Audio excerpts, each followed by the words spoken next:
You're listening to a Platforms podcast, your source for cutting-edge, relevant Torah. Enjoy. Thank you guys so much for having me. Again, it's always a huge pleasure for me to come. I really take it as a great honor. I don't take it lightly. I love sharing with you guys, and it gives me personally, like I've said, selfishly, an opportunity to kind of push myself more, to investigating a little bit deeper in topics that I otherwise might have just glossed over. So it's always a pleasure to share with you guys. And now that podcast has come to its, second new and improved, revamped version with a mic going on over here. I heard the soundtracks at the beginning and at the end of the podcast, man. Wow, that's good stuff. So I'm excited to be on. So my goal for tonight is not to be mechadish, anything revolutionary or anything of that sort. It's just basically sort of a call to attention on these Aseres Teshuva, what maybe they're about, and hopefully through that a call to action. For myself, obviously more than included. It's interesting, like being in these Aseres Teshuva, because the fact of what they are and how they're set up is kind of clouded by how we treat them. Thank you so much. And how we're used to treating them is, you look at the Siddur, and it's, well past Rosh Hashanah at this point, and we're still saying Uchsov L'chaim Tovim, the Ksiva for Chaim. We keep on talking about this Ksiva. Yom Kippur is coming up, and you're going to wish everybody next to you a Gemar Chasima Tova. And it kind of clouds the fact that idea of Din still being open is what the Gemara only invokes for Beinonim. Tolin lo ad Yom Kippurin just applies for Beinonim. Kind of forget that, right? Like that we're still talking about Ksiva and Chasima, eventually on Yom Kippur, and it really just applies to a subset of the three categories of Din. So I just want to explore a little bit of what that might mean and what these 10 days, might mean for us personally. So, of course, what better place to start than the Rambam?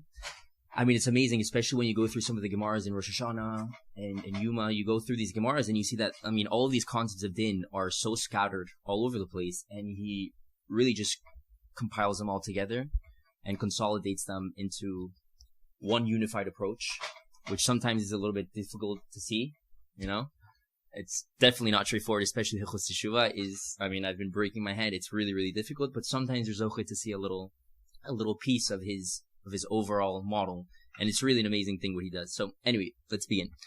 So kol echad ve'echad. So we're starting on Hilchos Teshuva, Perek Gimel, the first halachos. So kol echad ve'echad mimnei adam yesh lo zechuyos v'amonos. Mish zechuyos of yeseros al avonos of tzadik, umish avonos of yeseros al zechuyos of rasha. Mechetze lemechetze beinuni. So we start off with this idea that we're basically clustered into one of three categories. Kodesh Baruch Hu invokes a sort of sorting algorithm, and we're each placed in one of three categories. If you have rov zechuyos, you're a tzaddik. If you have rov avonos, you're a rasha. Mechetze lemechetze, you're a beinuni. And it operates not just on the scale of an individual human being, but v'cheina medina im hayu zechuyos kol yishveh merubos al avonosehen harezu tzadekes v'im hayu avonosehen merubin hareze rasha v'chein kol olam kulo. This same measurement process, the same sorting process happens not just on the scale of the individual human being, but on the scale of the state and on the scale of the whole world. So Adam she'avonosov merubin al zechuyosov miyad hu meis birisho shenemar al rov avonech. A human being who has more avonos than zechuyos, so what we previously called the rasha, instantaneously drops dead in his risho, in his evil. That's a pretty crazy statement to make. And he quotes from the pasuk, Shenemal al rov avonech, on the majority of your avonos, v'chein medina, and so too on the scale of the state, shavonosehen merubin miyad hiovedes, so too on the scale of the state, shenemar zakas edom v'amora kiraba, v'chein, and also on the scale of the world. V'chein kolom kulo im hayu avonosehen merubin mizchuyosehen miyad heinish chosin shenemar vayar Hashem kirabo ras ha'adam. Brings back to Ma'aseh Bereshis, and the Mabul. So this is a crazy statement for him to make, to say Miyad Hu Meis Berisho, and of course this has, all of the Mefarshim really going wild. And it's not just him, right? It's sourced from the Gemara itself, which brings this idea of being nechtam lechaim lealter for tzaddikim gemurin, or being nechtam lemisa lealter for rashaim gemurin. The question is, we really don't see anybody dropping dead around us, right? I mean, if this was true, so there are many, many different approaches. Some people say, you have incomplete information. Who's to say, who's a Rasha, who's a tzaddik? Okay, that's one approach.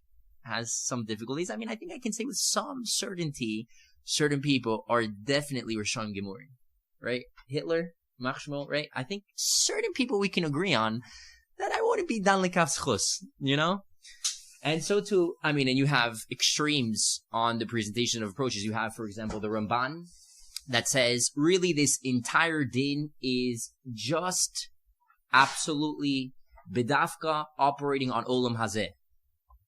So sometimes you have Rishaim that have some zechuyos, and so Kadosh Baruch Hu operates with din, so he has to pay those zechuyos back. And so in this world, he's going to have a great world, a great life in this world, right? He's going to have all the riches in the world, he's going to have his Lamborghinis, his pools, his mansions, unbelievable. And you have the opposite for a tzaddik. So too, sometimes we got to cleanse ourselves a little bit. And so HaKadosh Baruch Hu will deliver whatever cleansing operations are necessary for the tzaddik in this world. And so from the observer's perspective, it seems like things aren't going so well for him. But that's to give him chaim le'olam haba, right? So the Ramban actually goes as far as saying that when you say tzaddik and Rasha for the din of Rosh Hashanah, it actually is only on Olam Hazeh. So you would actually call, in the examples I just gave, you would actually call the Rasha tzaddik, because Be'olam Hazeh he looks like a tzaddik because of all of the chaim that he's getting in this world, and you would call it tzaddik Rasha, right? That's the Ramban's approach. He goes on this, extreme of the approach to say it's absolutely everything's Olam Hazeh, and then you have the Tosfos that says the exact opposite. He says everything is absolutely Olam Haba. That's the din that we're talking about. Of course, we're talking about Lechai Olam Haba. That's the approach that's probably more well known. But also you have issues that present themselves there, right? As we'll explore a little bit later. So anyway, this is just a statement that raises massive questions.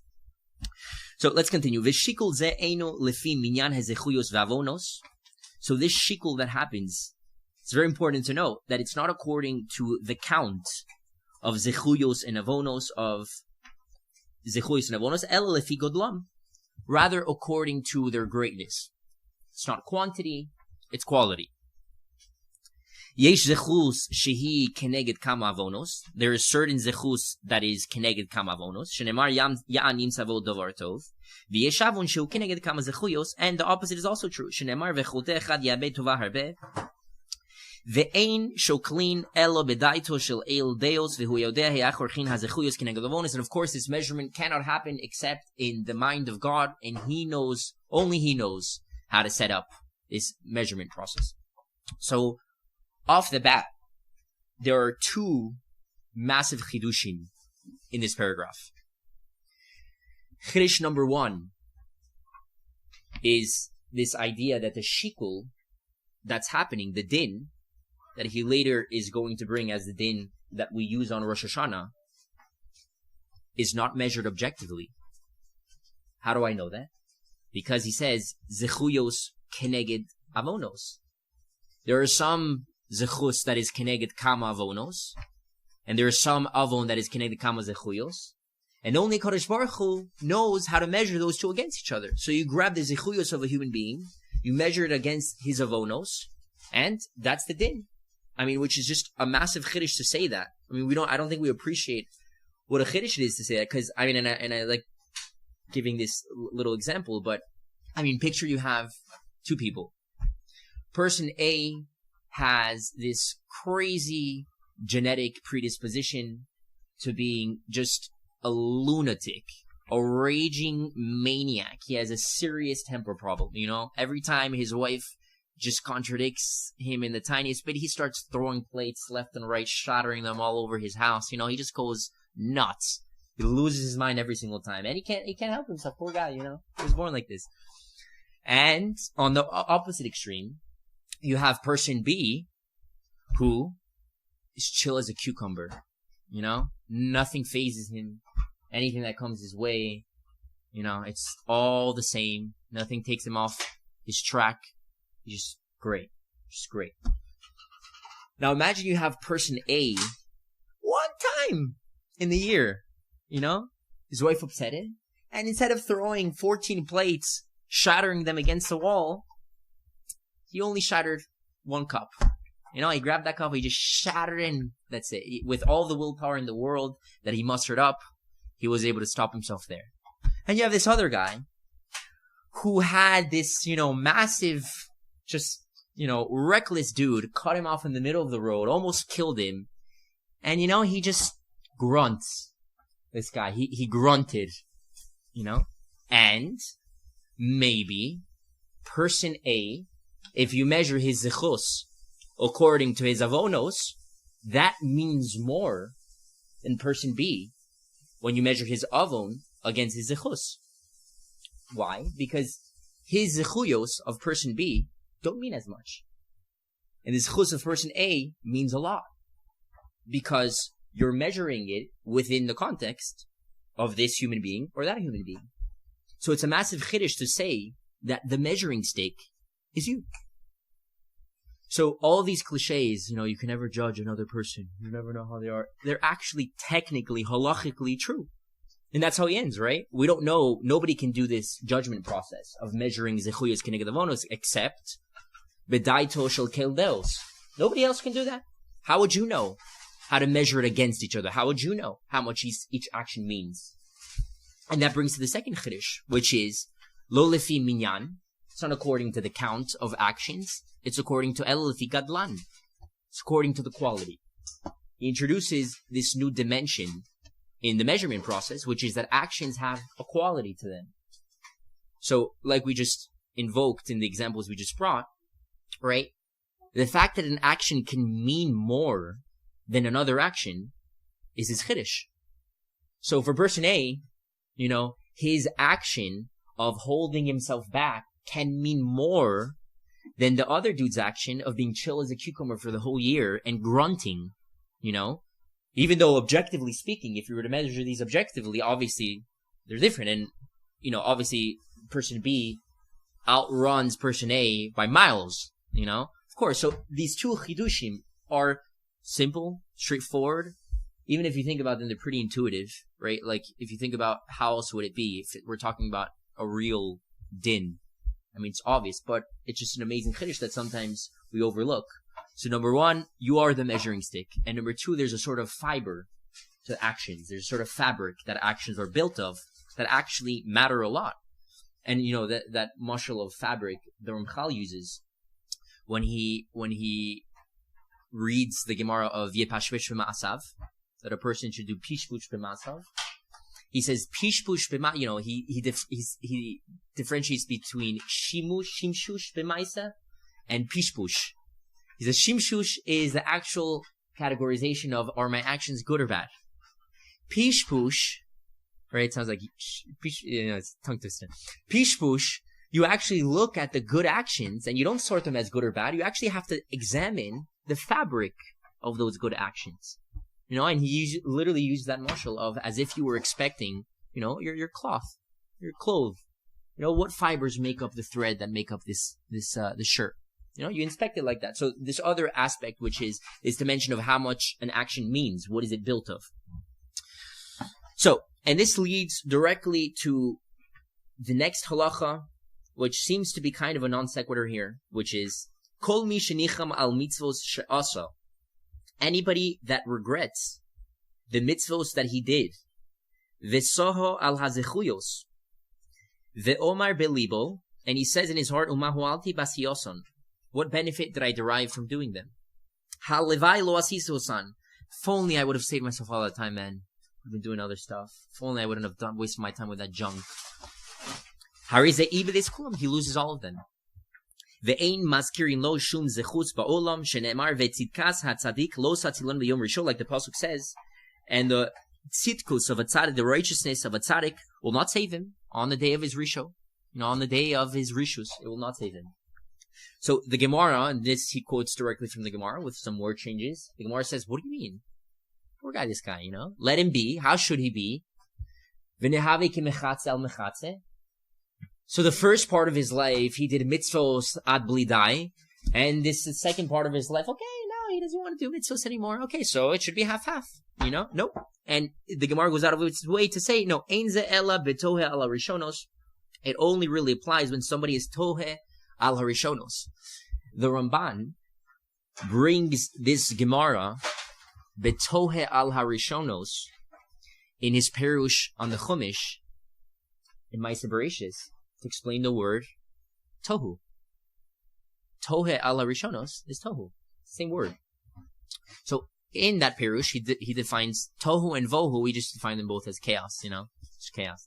But he says they mean different things. Tohu means, and he draws kind of from Greek metaphysics, which they had this idea of form and matter.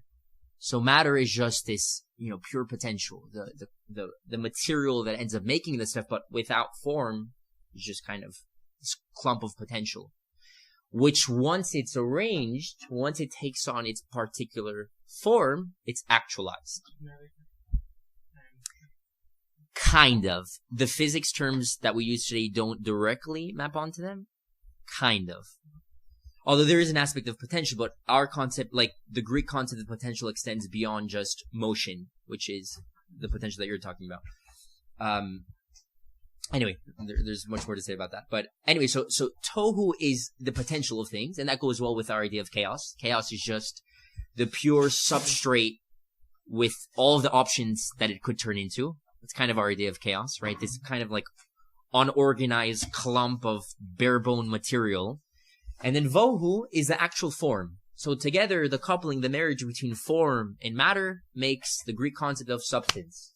And there you have a brief 101 on Greek metaphysics. So, tohu and vohu. So, the amazing chiddush here is Eino ela betohe al harishonos means that right now, by looking back on your actions in that way, the action that you're doing right now, that action of looking back, is actually changing the quality of those actions. You're actually changing it backwards. It's funny because we say, Ein mazkirin lo shum risho. That concept of zikaron is directly drawn from Rosh Hashanah, which is Yom HaZikaron, where all we're doing is looking back. Right? We're looking back. Zikaron is memory, and it's an interesting analog that probably, Teshuva has this weird property. And this is just kind of a side point, but Teshuva has this weird property that the Ramchal says that is, in a sense, a violation of Midas Hadin, even though it's really not. But in a sense, it appears to be. Because how could you wipe away something that already was? If it exists, it exists.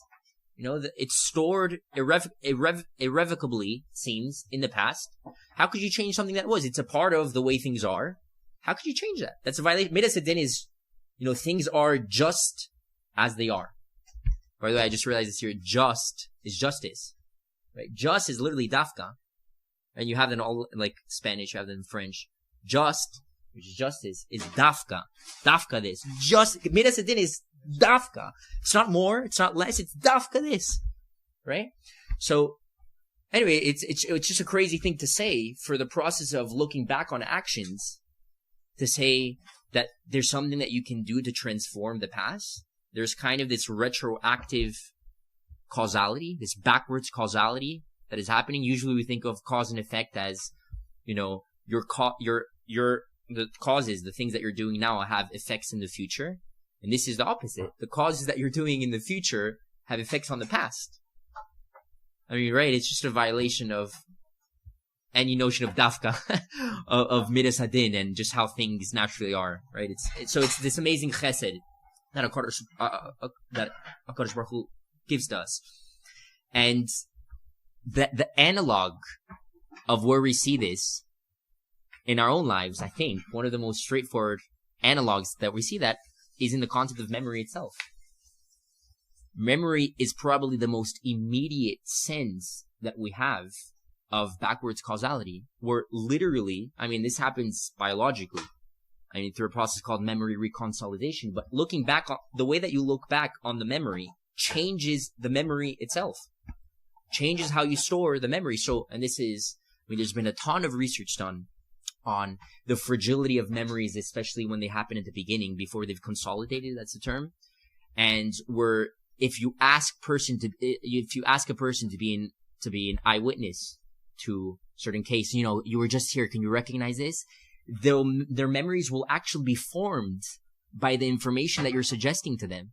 That's why eyewitness accounts have become really increasingly unreliable, because memories in their initial states are very, very fragile, and you actually have this property that you change them backwards in time.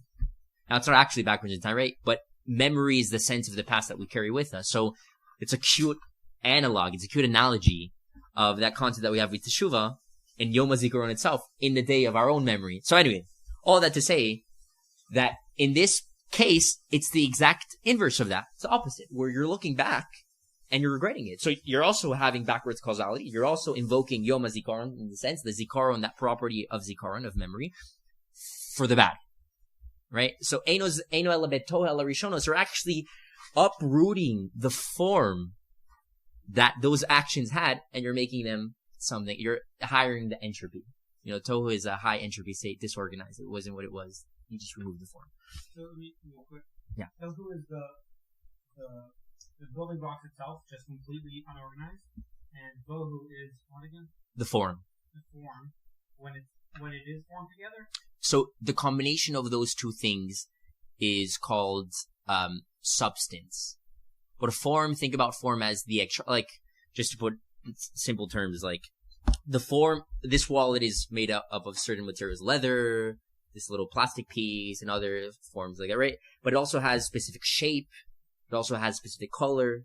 It also has specific, like, size, dimensions, right? Those properties are the form.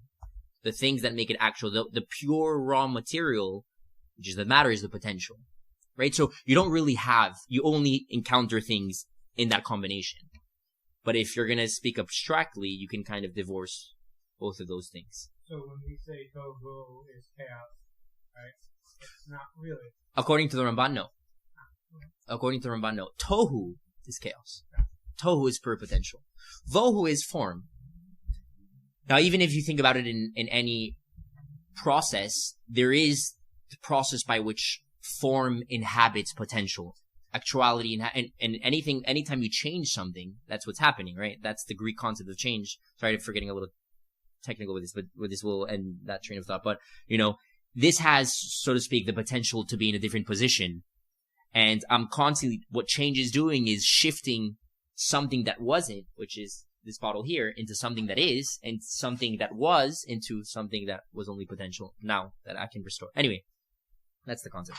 So anyway, so we see through this that it's not a non sequitur to say that it followed from what we just said, because it comes, you know, I mean, what an amazing example of the concept of the quality of actions, how actions have such quality and they're measured against and have this property of relativity, so to speak, that you can even change your entire past in one real act of regret and looking back. So, now we get to this next piece, which is Ucheshem sheshoklin zechuyos adam vavonosov beshas misoso kach bechol shana veshana shoklin avonos kol echad veechad miboy haolam im zechuyosov. Just like every single human being at the time of his death, goes through this process of shikul, where his zechuyos are measured with his avonos. Kach, so too, so too, every single year, we do this measuring process. We do this shikul on Rosh Hashanah to every single human being, Jews, non-Jews, everybody gets this process. So it's interesting. Again, this is another one of the Rambam's chidushim, where the Gemara does not make this analogy like this. It brings two different types of din. one from Rav Kruspedai in the name of Rabbi Yochanan, which is the din of Rosh Hashanah, Shlosha, Sefarim Yiftachim Rosh Hashanah, one of Tzadikim Murim, one of Rishon. And then Beis Shammai brings the idea that also in the time of death, you have this. But he's the one that says that the Rosh Hashanah Shikul actually draws from the one at the time of death, which is interesting because if you look a little closer at Rosh Hashanah, there's a lot of things connecting it to death, oddly enough. I mean, just to give you a little sneak peek, but the only person that was sort of supposed to die and is faked out in the Chumash is Yitzchak. Right? He's supposed to die and he's faked out, and we read that on Rosh Hashanah. There's deep connection. He's conceived on Rosh Hashanah. Anyway, a lot of deep connections to that. So he draws the concept of Rosh Hashanah from the concept of Misa, just like the Shikul that happens on Misa. It happens also every single year on Rosh Hashanah. So Mishanim Tzadik Nechtom Lechaim. Anybody who's found to be a tzaddik is Nechtom Lechaim. Mishanim Sarasha Nechtom Lemisa. Ve'habenuni tolin oso ad yom haKippurin, and the Benuni hangs in this kind of superposition until Yom HaKippurim. Im also Teshuva Nechtom Lechaim. If he does Teshuva, he's sealed for life. Im lav Nechtom Lemisa. If not, he's sealed for death. Interesting. I mean, of course, now we'll invoke back the Tosfos' approach, which, by the way, we should probably read. I quoted it here. So let's see the Tosfos' approach on the Gemara. It's on the back of the sheet we're just reading from. So first, the Gemara itself. Omar Rabbi Krus Bedai, Omar Rabbi Yochanan, Shlosh Sefarim Niftachim B'Rosh Hashanah, Echad Shel Reshaim Gemurin, Ve'echad Shel Tzadikim Gemurin, Ve'echad Shel Beinunim. Tzadikim Gemurin Nichtayim V'Nechtamim Le'alter Lechaim. Reshaim Gemurin Nichtayim V'Nechtamim Le'alter Lemisa. Beinonim Tluyin Ve'omnim Reshaim Vad Yom HaKippurim. Zachu Nichtavim Lechaim. Lo Zachu Nichtavim Lemisa. So, look at the Tosfos. Of course, all of the questions that we had before, we read about his din on Olam Hazeh. What about people that we see clearly that are not dropping dead? How could you say, according to the Rambam, he says it in even a more extreme way, but miyad hu meis berisho. According to here, okay, nichtov v'nechtom lemisa. How could you say that? V'nechtom l'alter lechaim. So look at the Tosfos. Midekachashis beinunim mashma de tzadikim kori lemish zechu yosef merubin u'reshayim gemurin lemish avon osav merubin. Upe'amim hatzadikim nechtamim lemisa, u'reshaim gemurin lechaim. And if you're going by the observation of Olam Hazeh, it seems like sometimes tzadikim are nechtam lemisa and reshaim gemurin lechaim. Dichtiv u'meshalem lesonov el panov labido, like the pasuk says, and HaKadosh Baruch Hu pays back to those that hate him, to their faces, in order to wipe them out for the next world.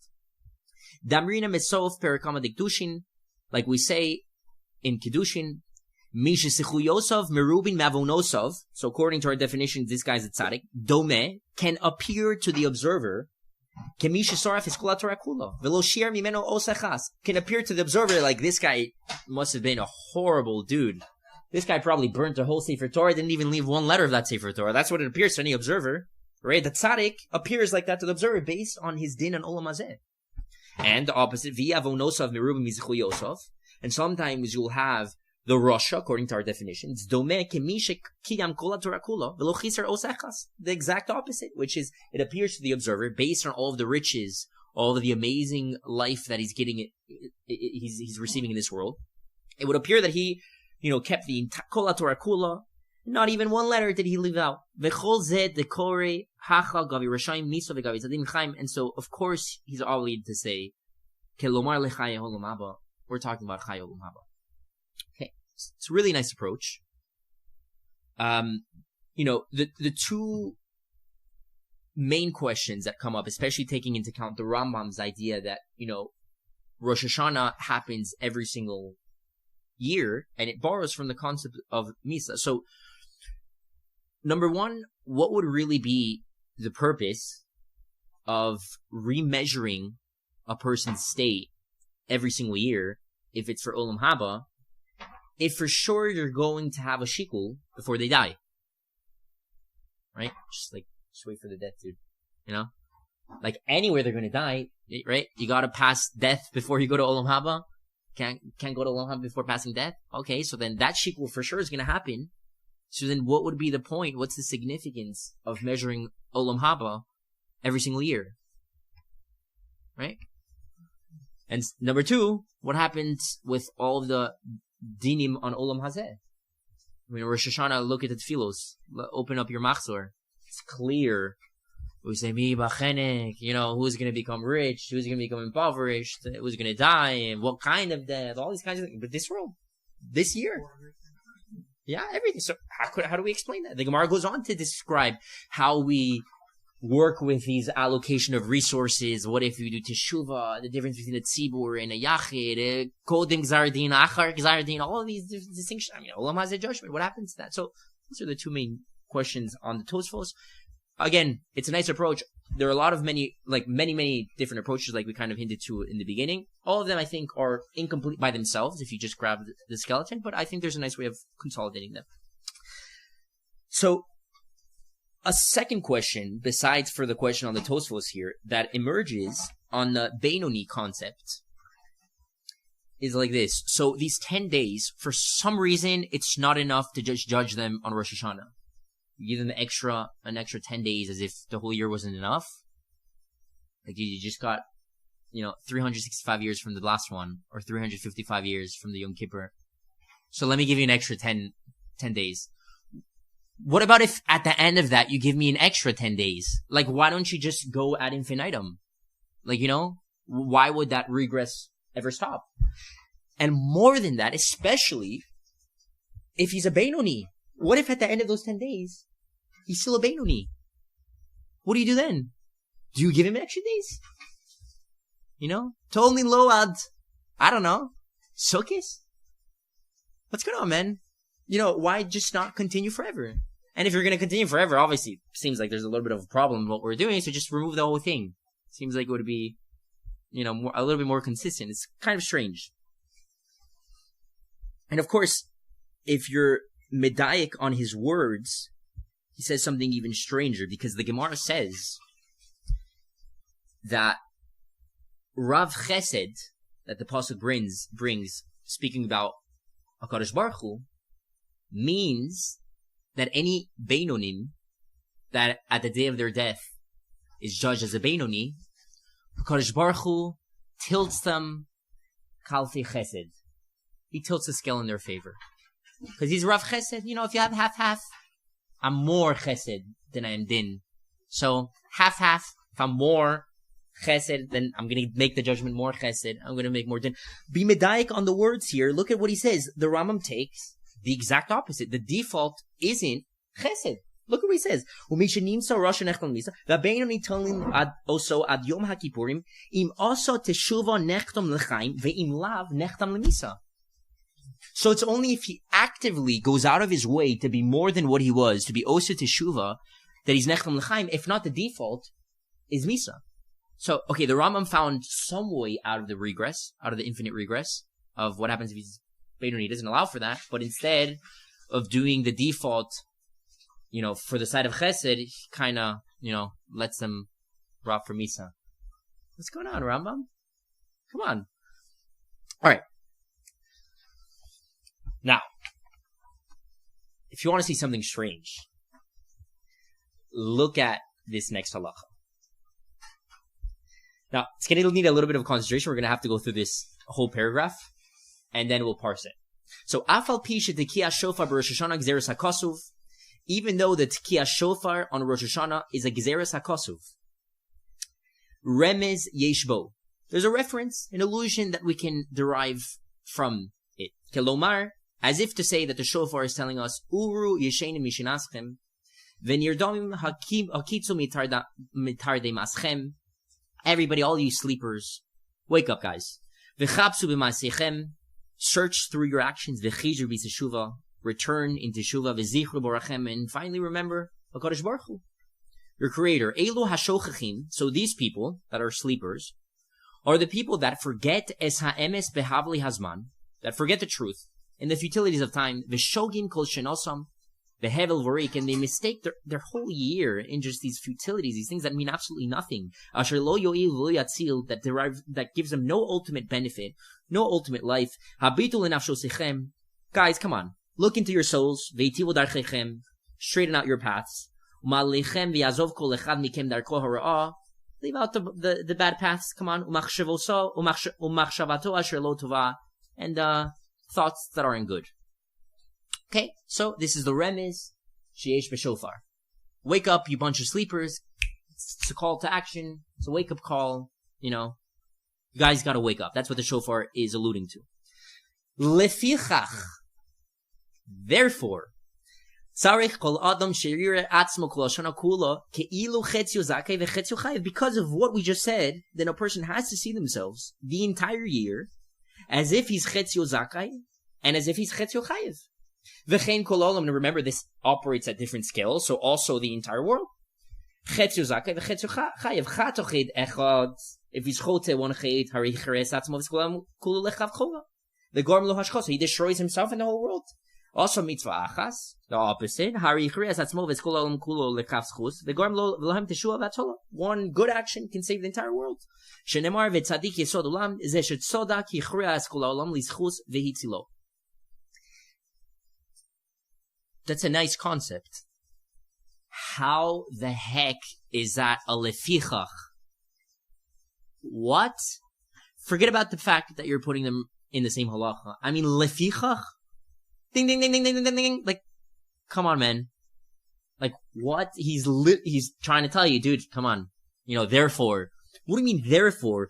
Therefore, because Rosh Hashanah is a call to the sleepers, then I extrapolate to the entire year. And I have to pretend like I'm on the edge. Chetzio zakei v'chetzio chayev, which is a lie. Isn't it a lie? I mean, it's a useful lie. Right? It probably... it has some benefit. Probably if we all live like this, there would be some utility that would come out of that, but it's a lie. How does that follow from what we had just said of Rosh Hashanah? How is that a lefichach? Strange. And, umipnei inyan zen, because of this, of the lefichach, or I guess because of the shofar, because of something that is this, mipnei inyan zeh, I don't know what inyan is, because none of this seems to follow. Nagu kul beis Yisrael harbos b'tzedakah v'masim tovim lasok mitzvos v'Rosh Hashanah v'ad Yom HaKippurim. Because of this, everybody does a little bit more tzedakah, masim tovim, mitzvos between Rosh Hashanah and Yom HaKippurim, more so than the rest of the year. More so than the rest of the year? I thought you just said the whole year. So you go from Rosh Hashanah to extrapolating to the whole year, to extrapolating to restricting it back to the 10 days? I don't understand. We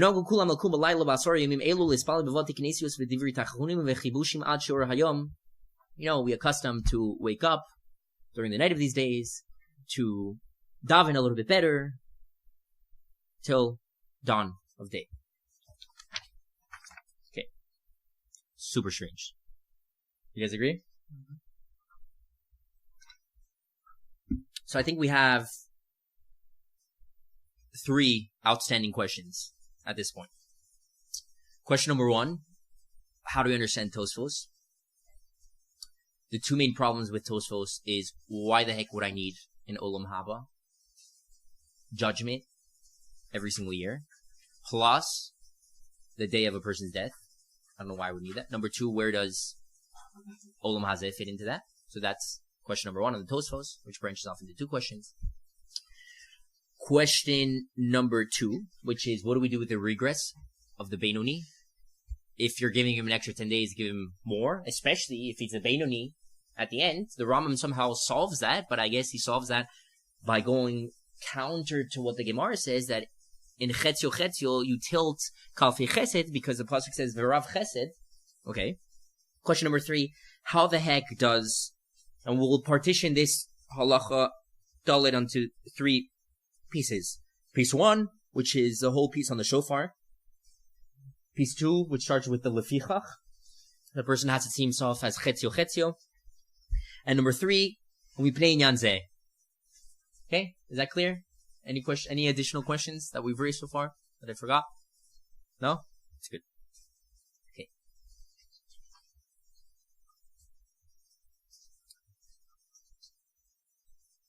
If you think about it, the remez of the shofar that the Rambam is describing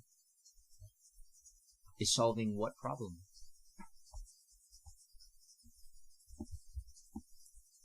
It's a solution to the Beinoni syndrome.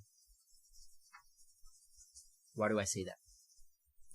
Think about for a second what a Beinoni means.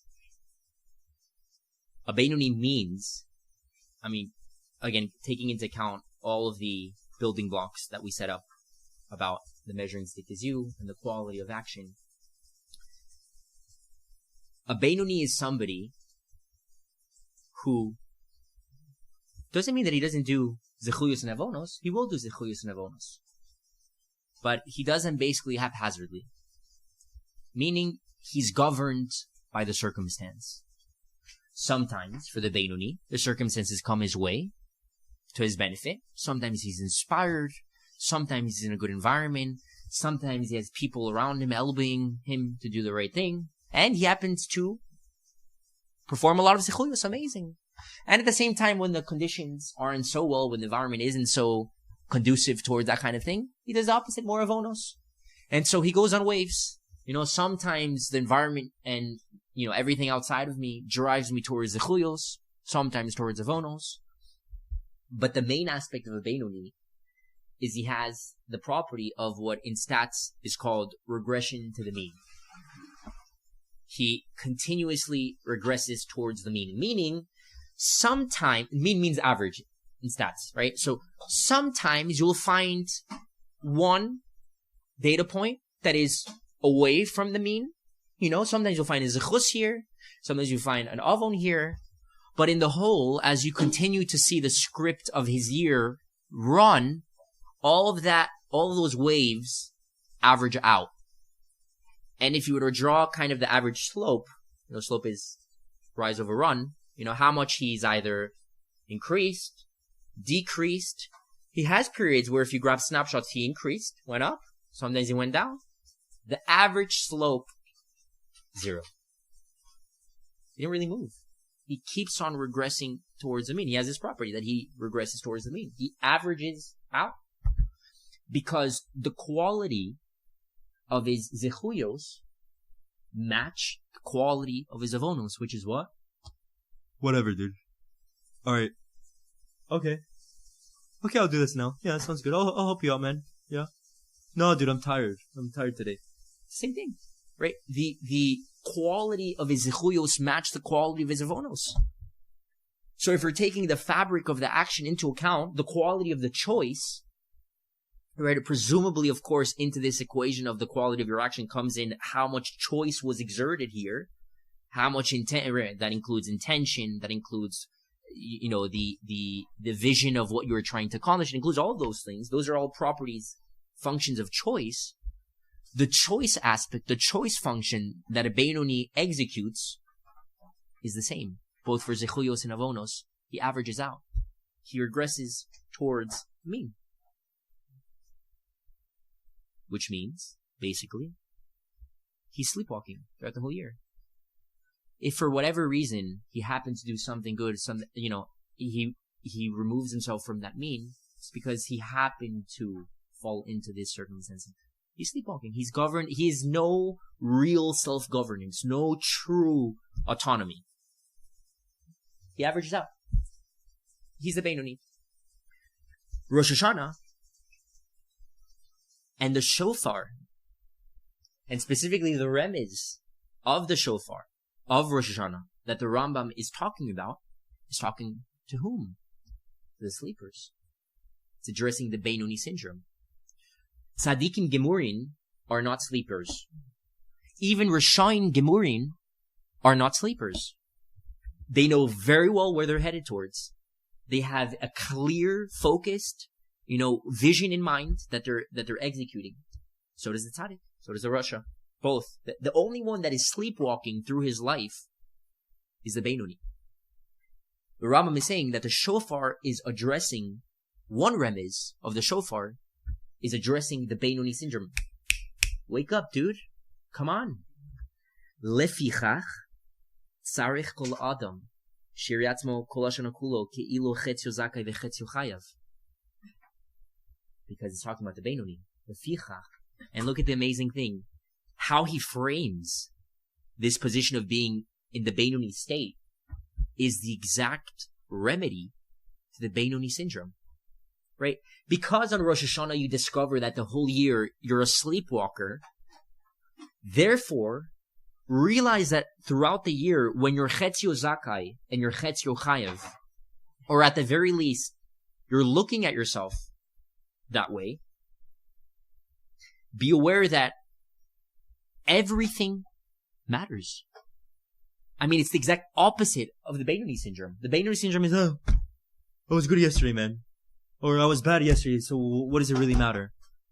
Because he's a Beinoni and he's constantly averaging out, nothing matters. The Rambam is giving, and through that the Gemara is giving the exact remedy to that, which is, it's the exact opposite. Don't you understand? You're at the tipping point.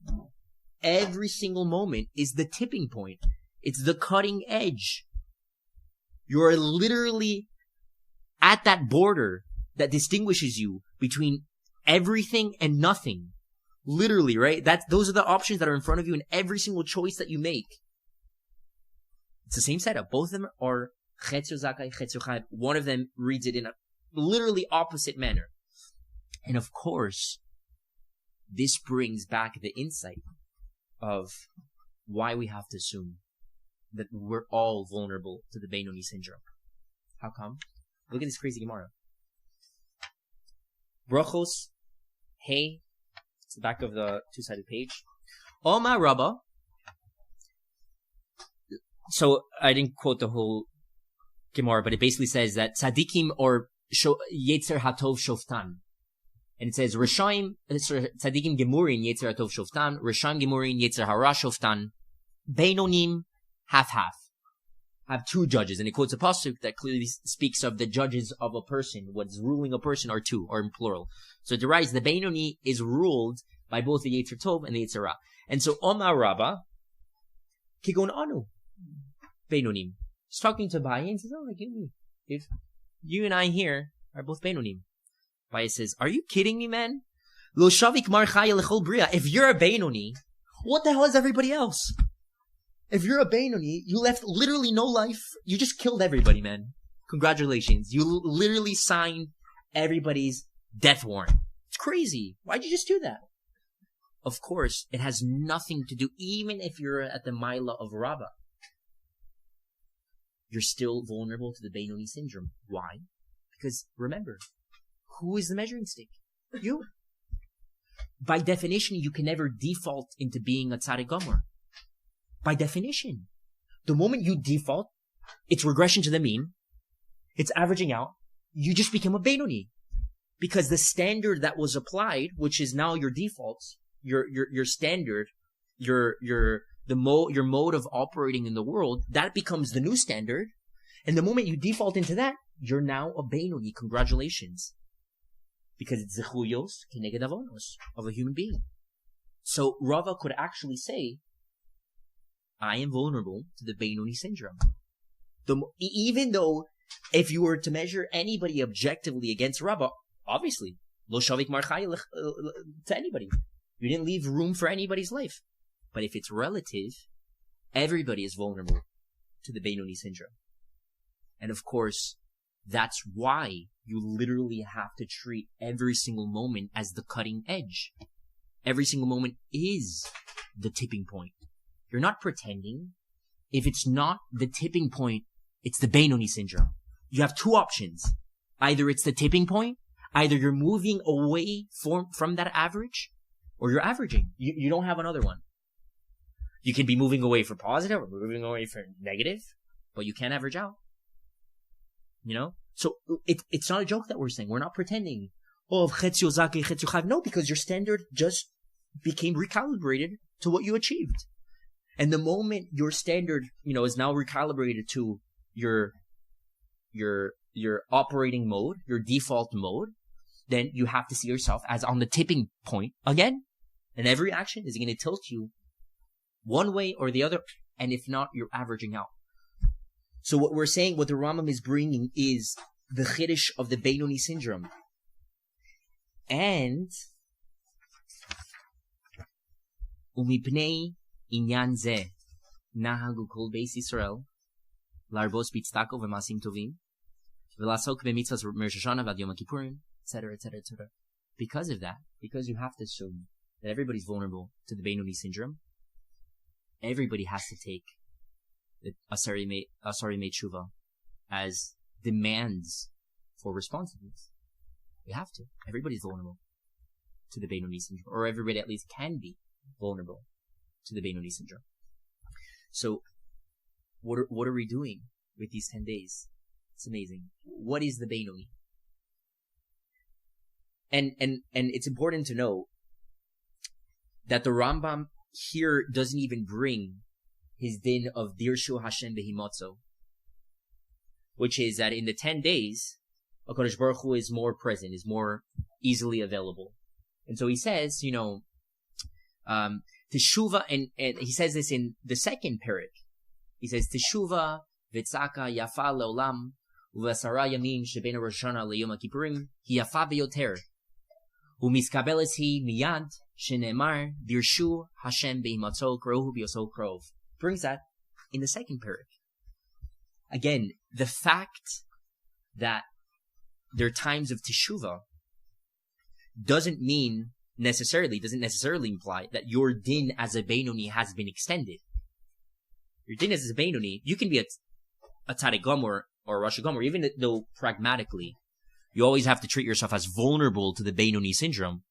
There are people that are judged L'chaim, initially in Rosh Hashanah, and some that are judged L'misa, and that happens. So, it doesn't remove the fact of the parak base of Aseres Teshuva. There's still an extra availability there. Everybody, even the Tzaddik Gomer, is chayiv to do Teshuva. Even al Shegogos, right?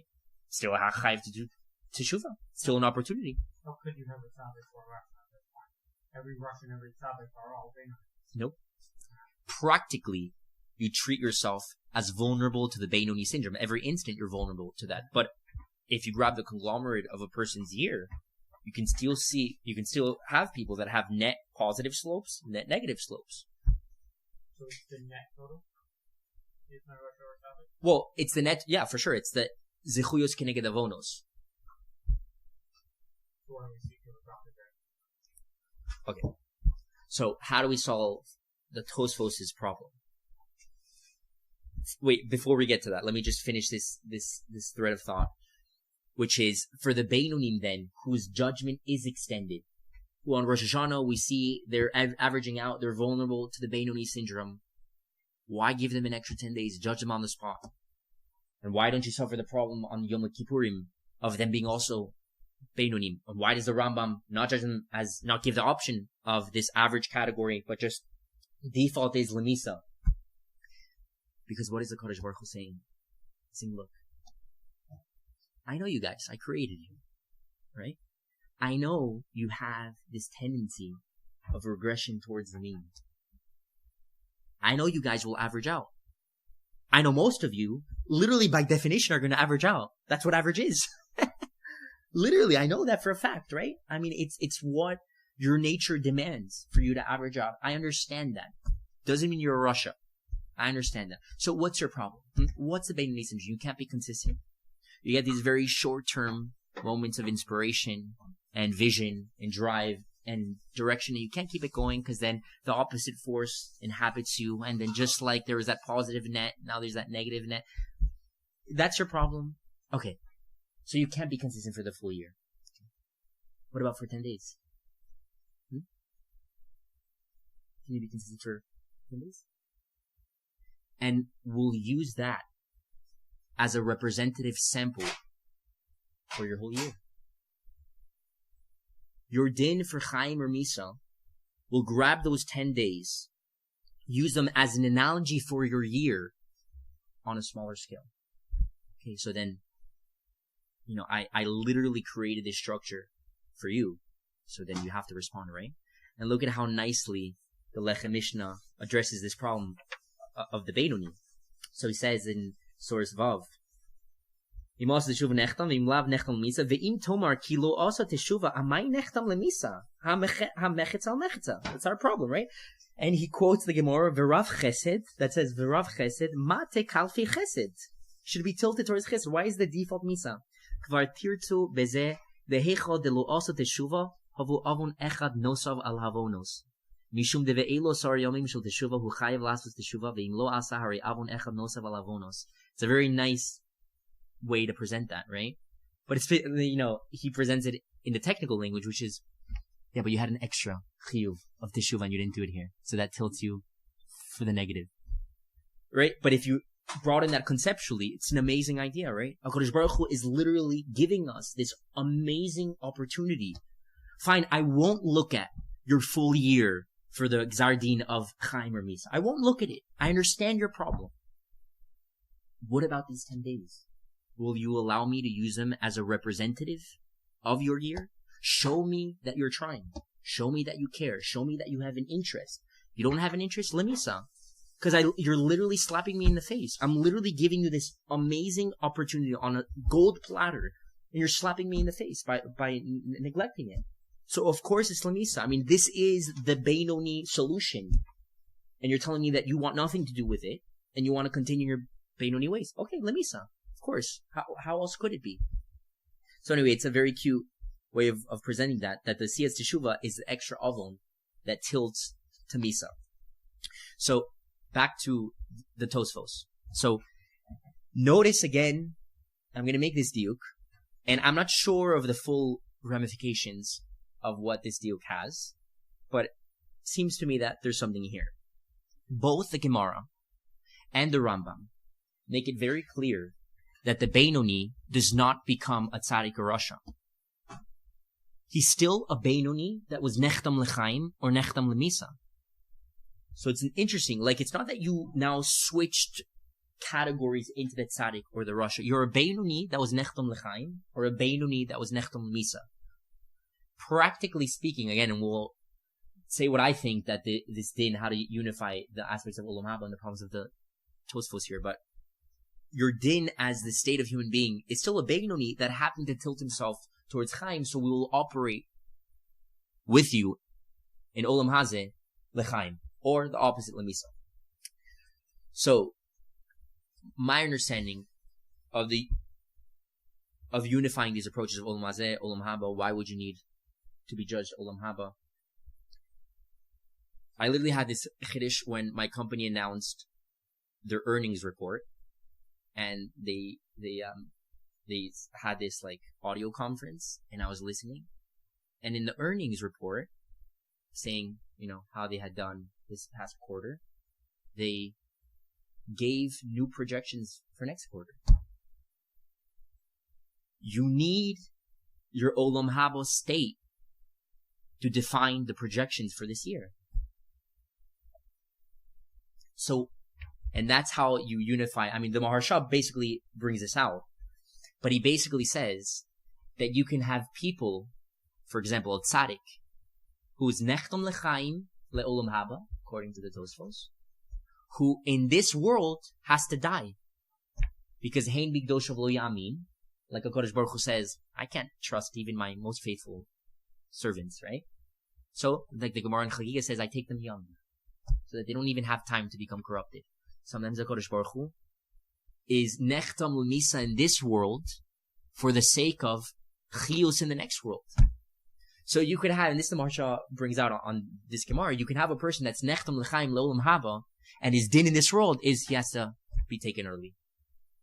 And you can have the opposite, which is a person that is nechtam l'misa le'olam haba, who is paid back in this world and is given all the riches as a function of his olam haba din.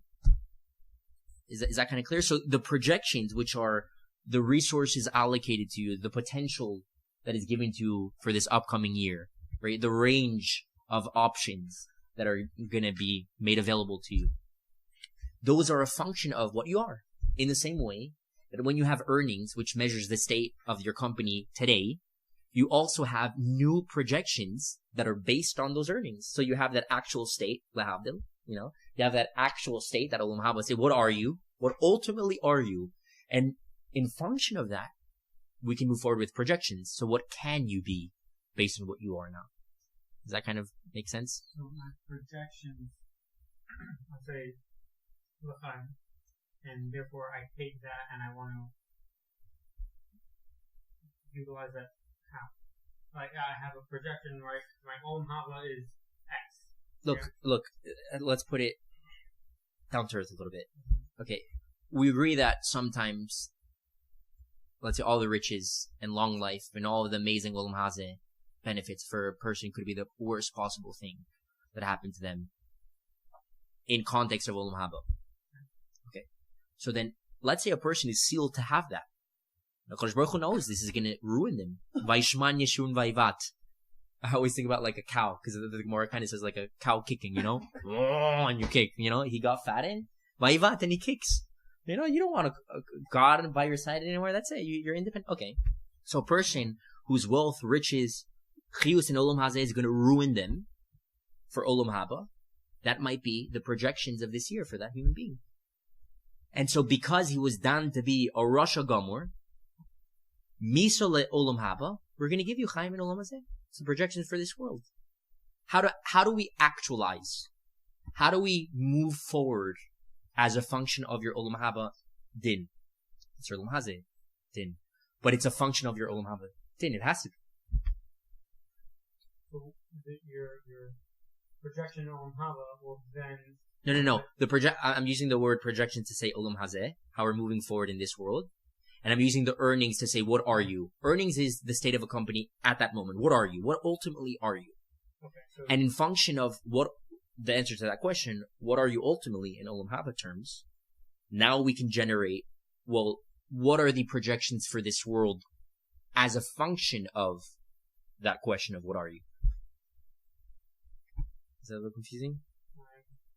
Is that a little confusing? What are you?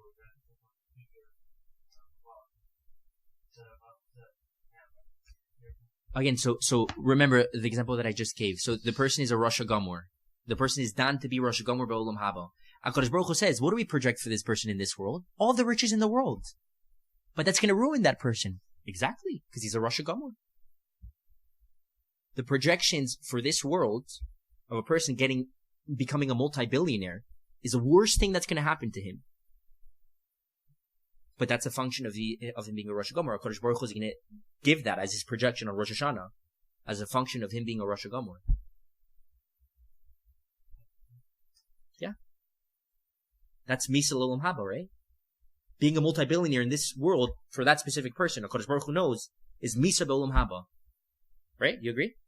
Okay. That's a function of actualizing the... Yeah, exactly. We're moving forward with that din. Which is, I'm going to make you a multi-billionaire. I'm going to make this dude a multi-billionaire. Why? Because it's going to ruin him. Misa lechai olam haba. So you're looking at the din as we're looking at the previous year, but we're shining a light onto the next year. Yeah, we're looking at your state. What are you ultimately? That's olam haba. Olam haba is what we are ultimately. Tzaddik, Rasha, Beinoni, those are the three clusters, right? And as a function of that, Kodesh Baruch Hu is projecting for you for this life, for this year. So that Gzardin could be actual. Yeah, as a function of that Gzardin. That's right. Does that kind of make sense? And it unifies a bunch of these approaches because it unifies why you would need a din in Olam Haba, because then we can't make the projection. We need to define what are you so that I can define what can you be. Well, time and Malchus is only talking about Olam Haba? According to the Tosfos.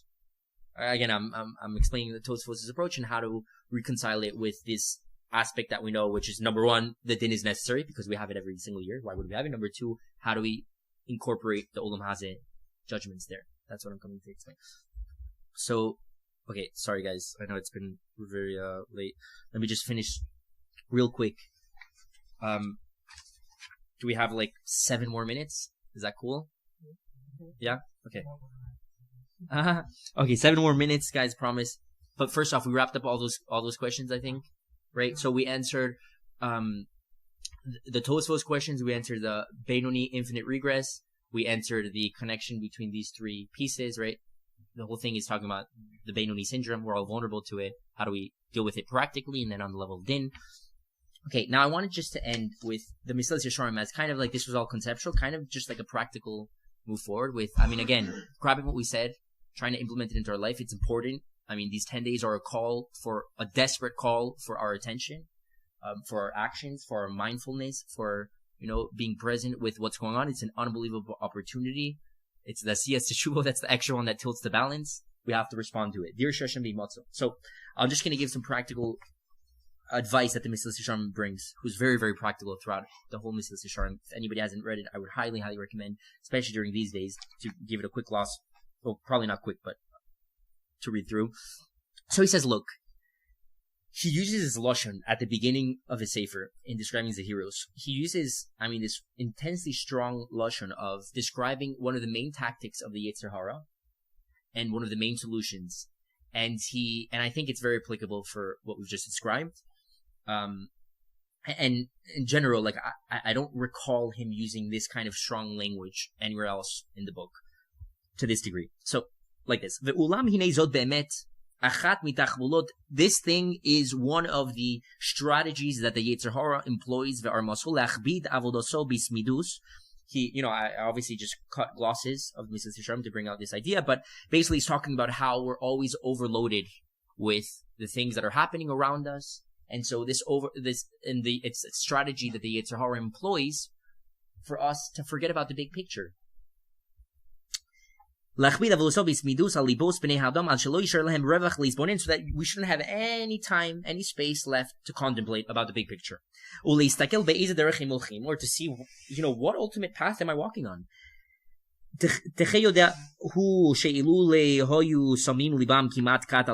ודאי שמיד היו מתחילים להנחם ממעשיהם. Of course, the Yetzer Hara knows that the moment that you would pay the slightest bit of attention to what you're doing, you would immediately run away from the stuff that you're doing. והייתה חרטה הולכת ומתגברת בהם עד שהיו עוזבים אחרי לגמרי, and everything that you're doing would immediately be abandoned לגמרי.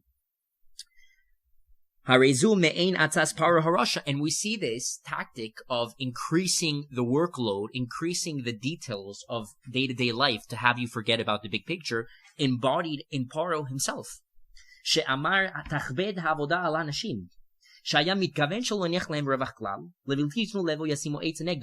Moshe, the context of this is that when Moshe and Aaron come for the first time to Paro, and they say, for the first time, the famous, let my people go, Paro says, first mocks his God, and basically ends up saying, what did you say just now?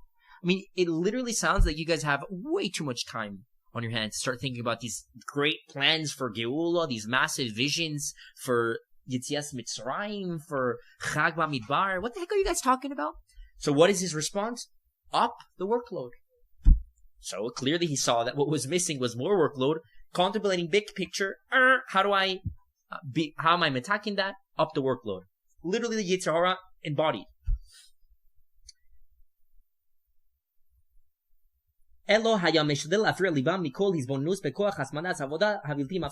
Constantly flooding them with this level of detail that doesn't allow them to think about the big picture. Very quickly, this is a concept that in computer science is called distributed denial of service, which is, if you wanna, you can try it, but you're not going to be successful. But let's assume that you, like for Google, for example, let's say you wanted to take down Google's website or Facebook. Previously, that was their pride, no downtime. Let's say that back in the day, you really wanted to show them. So what do? You grab a bunch of computers and you issue requests to their web servers. The web servers are the things responding to your request. Hey, can I see Facebook.com? Hey, can I see Facebook.com? Now, you can write a program, a piece of software that will automate that to do that thousands of times a minute on your own computer and distribute that to multiple computers. And what this will do, the flooding of this request to the server will basically make it unable to distinguish between legitimate requests, which is from Jackie, and me, who's, distributing all my software across all these computers trying to take down Facebook. The Facebook server doesn't know who's real, who's not real, who's authentic, who's not authentic. And as a measure of this working, you'll see the Facebook server for Jackie take longer and longer and longer to respond. Till eventually the page is going to stop loading, and then you have probably a 500 error code, and that's it, man. You made it. You made it big. Okay. And you have this.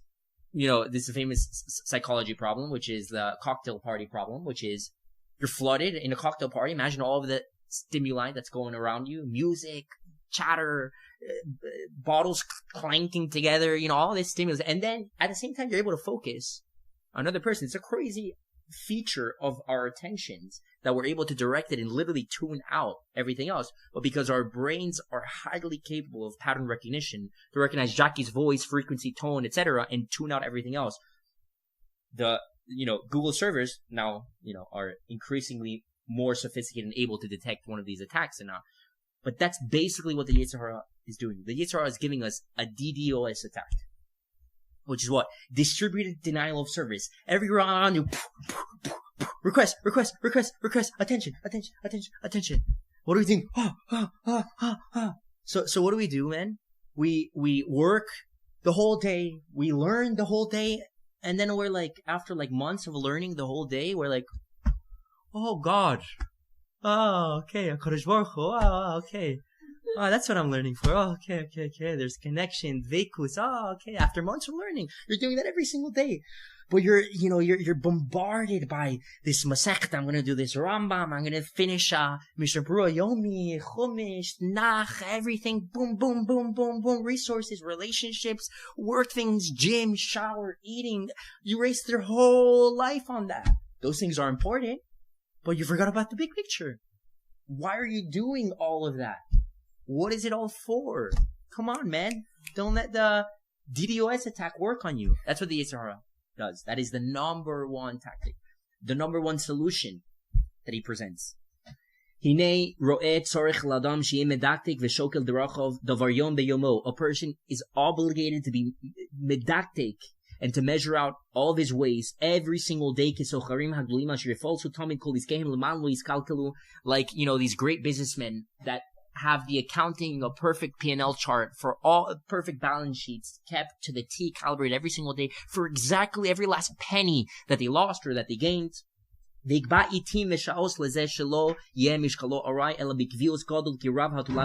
don't understand how productive this is. Set a time to do this every single day. 15 minutes. That's all that it takes. You're telling me that you spend the 16 hours, 18 hours of your waking time bombarded DDoS by these details, responding to them, and you're not going to take the 15 minutes for the meta frame, for the frame that literally encapsulates all of those details, that is what you're doing everything for? You remember that you're alive, dude? Remember, this is a short period of life. It's finite. It ends. We have opportunities in front of us. They're not infinite. We have limited amount of time, and and all of these details are meant to serve something larger, are meant to be incorporated into this larger frame. That's all the amazing demand of Malchus of these days. What is Malchus? The acceptance of Kabbalah's Ol Malchus Shemayim. If not the fact that you're participating in this massive enterprise, way larger than you could ever imagine, that you're attaching yourself to that which transcends everything that dies, that imbues everything with this amazing life, with this amazing force of existence, that is packed with love, unlimited, unbounded, infinite potential for Dveikus, with the Shechina, with everything that matters. All of that is sitting there dormant, lying in potential, and we let ourselves be bombarded. It's crazy. What is Malchus if not accepting that Kabbalah's Ol? It's not accepting that we're attached to this larger frame and keeping this larger frame with us throughout these days, and having all of those details serve as the pixels for this larger image for which we have a frame that we're directed towards. So, Cheshbon HaNefesh is really, really important. And he says that this is not just defining what your actions are doing, but have a mental map of what we want to do, where we want to go, where are we headed, what is it all for. Have a mental map every single day. Measure your actions that you did according to that. 15 minutes. Cheshbon HaNefesh. Bikvius. V'hu ma she'omru Zichrono Levrocha. This is what Chazal say in the Gemara. Al kein yomru hamoshlim bo cheshbon. That the Gemara, the pasuk says, Al kein yomru hamoshlim bo cheshbon. And so the rulers, the masters, say, let's come to cheshbon. Look at how the Gemara darshans this amazing pasuk. Al kein yomru, rulers of what? Al kein yomru hamoshlim beyitzram. The rulers, the people that have reigned supreme over their Yetzer. This is the advice that they give. You want to ask these amazing human beings, Tzadikim Gemurin, like the Gemara says, Tzadikim Yetzer HaTov Shoftan, these people that have dominated over their Yetzer, that have reigned supreme over them, this is what they say, Bo unechashev cheshbono shel am, come and make an accounting of your life. Hefsed mitzvah keneged sechara, uschar avera keneged hefseda. Ki ha'etza ha'amitis hazos lo yuchal loseis osav lo liros amita ela osam shekvar yotzu mitachas yad yitzram moshel bo. Ki mi shehu adayin chavush b'maser yitzro en einov ro'os ha'emes hazos ve'eno yochol la'kira. Ki ha'yetzer mesame es einov mamash ve'nehu keholech bechoshech sheyesh lefanav nichshalosh ve'ein einov ro'os osam. I mean, you think, okay, you need the moshlim beyitzram to tell you the advice of like, dude, pay attention to your life. You need that to say, but it's amazing because how he explores this idea. He basically says, he gives an analogy of being in a maze, and that when you're in the maze, all paths look equally viable. But when you're standing from the outside looking in, you can clearly see, no, this road is going to lead you the wrong way. This road is going to lead you the right way. That is literally what, as so far as we're dominated by the Yetzer Hara, it's the generator of our thoughts. It's the generator of our perceptions. That's why it's literally, you're a blind man. You think that you're seeing. The sight is being processed and interpreted by your Yetzer Hara. You're not seeing what's true. So you think it's an obvious thing to say that accounting is the most important thing in your life. You could have never said that. Because you could tell me a million other things that look to be just as sound and reasonable as that. And it's like the pathways of the maze that lead you astray, even though they all look just as good as that first one. Okay, now I'll end with this. Anybody who measures out his roads in this world is zoche to see the Yeshua of HaKadosh Baruch Hu. Even if a person watches over himself, if not for the fact that HaKadosh Baruch Hu is there to help you, you would not be able to dominate your Yetzer Hara. Ki Yetzer Hara takif me'od, uchemamar hakosov, tzofer rosh al tzadik mevakesh lamiso, Hashem lo ya'azvenu. Ve'ach im adam mefakech al atzmo, that even if a person watches over himself, az HaKadosh Baruch Hu ozro v'nitzol min ha'Yetzer Hara, that if a person is willing to watch over themselves, then HaKadosh Baruch Hu is going to be right there waiting to help. Aval im eino mefakech al atzmo, but if you're not watching over yourself, Vadai HaKadosh Baruch Hu lo yefakech alav, for sure HaKadosh Baruch Hu won't be watching over you. Ki im hu eino chas, mi achus lav. Because if you don't care for yourself, who should care for you? And just an amazing way of presenting that idea. HaKadosh Baruch Hu cares only if you care. HaKadosh Baruch Hu can't care for you. As a function of your caring, He can assist you, but it has to come from you. It has to be sourced in you. And if you don't care, how can HaKadosh Baruch Hu care for you? Anybody that doesn't have this larger awareness, it's usher to have mercy on them. If not me for myself, then who will be for me? You know? So just an unbelievable reminder of the call for attention in these days. If there's one thing that the Ramchal seems to recommend to us, that, you know, if we're trying to do the extra push, it's the Cheshbon HaNefesh. Let's do, 15 minutes, carve out just these Asari Yimay Teshuva as the sample of your larger year. Kadosh Baruch Hu asks, let me see what you've done. Let me see you tilt and respond towards that Asiyas Teshuva that I want to see, that I'm generating just for the Beinoni, that I'm creating an entire establishment for the Beinoni. Let me see some care. And if you don't care, of course I can't possibly care. So with that, may we be zoche to these amazing Asari Yimay Teshuva. May we internalize them, as a call for responsiveness, a call for more care than the usual, a little bit more consistency, and may we zoche to a chasima l'chaya olam haba and l'chaya olam hazeh. This has been a Platforms podcast. Please share it with your friends. If you can think of one person to send it to, please take the time. It truly is the best way to help us out. If you have any comments or suggestions, please go and email platformspodcast@gmail.com. We would love to hear from you.